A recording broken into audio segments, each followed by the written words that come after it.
हमारी पहाड़ी आंटी जिन्होंने मुझे नीचे घाट तक का रास्ता बताया था, और मैं गया था और मुझे एक मॉनिटर लेजर्ड दिखी थी जो बंगाल की थी, बट अभी उत्तराखंड में पाई जाती है अधिकतर, और राजा जी नेशनल पार्क में अधिकतर उसे देखा गया। लेकिन आज मैंने उसे रुद्रप्रयाग के नीचे घाट पे जाते वक्त देखा था। तो इन आंटी ने ही मुझे रास्ता बताया था कि घाट तक जाने का रास्ता वहाँ से है।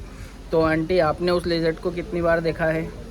हमने उसको 2-3 बार ऐसे दो ही। तीन बार। कितनी बड़ी है फिर भी वो? ज़्यादा लंबी नहीं है, छोटी छोटी है। तो एक है या एक से ज़्यादा है? 2-4 रहती है। 2-4 रास्ते रहती में। है। हाँ, अच्छा। रास्ते में मिल जाती है वो। ठीक हमारे है। इधर बहुत होती है, हम्म। पर आजकल गर्मियों में दिखती है, सर्दियों में नहीं दिखती। सर्दियों में नहीं दिखती, गर्मियों में ज़्यादा हाँ, दिखती जी है। जी जी। और कितने समय से रह रहे हैं आप यहाँ पे? हमें यहाँ हो गए कम से कम 18-19 साल हो गए। पहले हम गांव में रहते थे, गांव में हमारी खेती बाड़ी है।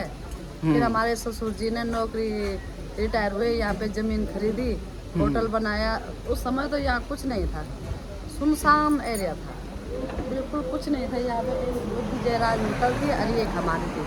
अब तो यहाँ बहुत अच्छा हो गया, शहर बन गया, बहुत अच्छा लगने लग गया। तब हम कम से कम 17-18 साल से मेरे सास ससुर जी रहते थे यहाँ। उसके बाद मैं घर ही रहती थी। मुझे भी यहाँ 8 साल हो गए हैं पूरे कंप्लीट। अच्छा, जी। ठीक है। और अभी आप यहाँ पे मेन काम क्या रहता है आपका? मेन काम क्या होना वही है, दुकान, सुबह उठ के अपना नहाना धोना, झाड़ू पोछा, क्या बच्चे बुच्चे देखे, फिर थोड़ा होटल की देखभाल की, थोड़ा कमरों की सफाई की, शाम को रूम राम लगाए, थोड़ा जो बाहर से आते हैं उनके साथ थोड़ा उठना बैठना, हंसी मजाक, चाय पानी, ये होता है हमारा दिनचर्या। यही हो जाती है, शाम को ऐसे बैठे रहते हैं। फिर थोड़ा रूम राम दिखाए, उनके बारे में पूछा कहाँ से हैं क्या। टाइम का पता ही नहीं चलता, मुझे तो ये भी नहीं रहता पता आज तारीख कितनी है, आप बार कौन सा है, इनके साथ में बिजी हो जाते हैं। वैसे अच्छा है ये भी। तो ये टाइम आपका जो बीतता है, ये यात्रा के समय बीतता है या यात्रा के बाद भी बीतता है? नहीं, उस समय तो कुछ नहीं रहते यहाँ, बिल्कुल सुनसान हो जाते रोड। और नवंबर भैया दूज के दिन कपाट बंद हो जाते हैं, तो कुछ नहीं रहता यहाँ। ठीक है। तो जैसे अभी देश में वॉर चल रही है, उसके कारण यात्रा में कुछ इफेक्ट आया है? हाँ हाँ, वो होगा, आएगी। ये जो तो आतंकी हमला हो रहा, तो मुझे विश्वास है कि यात्रा पे इफेक्ट पड़ेगा। अच्छा, तो अगर वॉर नहीं हुई होती तो अभी यात्रा कैसी रहती? मतलब अभी भीड़ और ज़्यादा रहती या इससे नॉर्मली रहती? हाँ, ऐसे अब जैसे बच्चों की छुट्टी पड़ेगी, जैसे गर्मियों की, तो उस समय से बहुत भीड़ हो जाएगी यहाँ। मैंने ऐसी भीड़ होती थी कि कमरे मिलना मुश्किल हो जाता था। जैसे लोग आते तो कमरे मिलते ही नहीं थे। कहते थे आंटी जी रूम दे दो, चाहे तुम जितने भी पैसे लेते हैं हमें रूम दे दो, हॉल दे दो, या बरामदे में सोने के लिए जगह दे दो।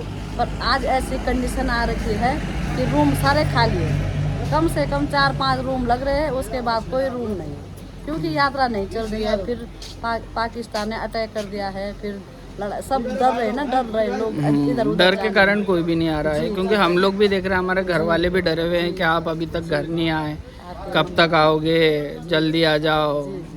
हमारे घर वाले भी काफ़ी डरे हुए हैं इस तो बात अपने को बच्चे लेकर। जैसे बाहर जा रखे हैं, तो हर किसी के मम्मी पापा डरते हैं, बेटा कैसा होगा, कहाँ जा रखे हैं। आप तो यहाँ जैसे भी है हमारे साथ अच्छे हैं, पर उनको तो डर तो है उनके दिल में।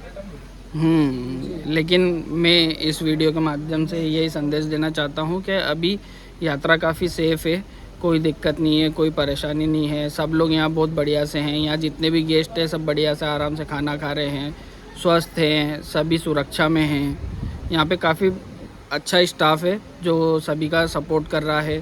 खाने पीने रहने सबका की उत्तम व्यवस्था है। यात्रा करें, यात्रा से ना डरे। जी जी जी।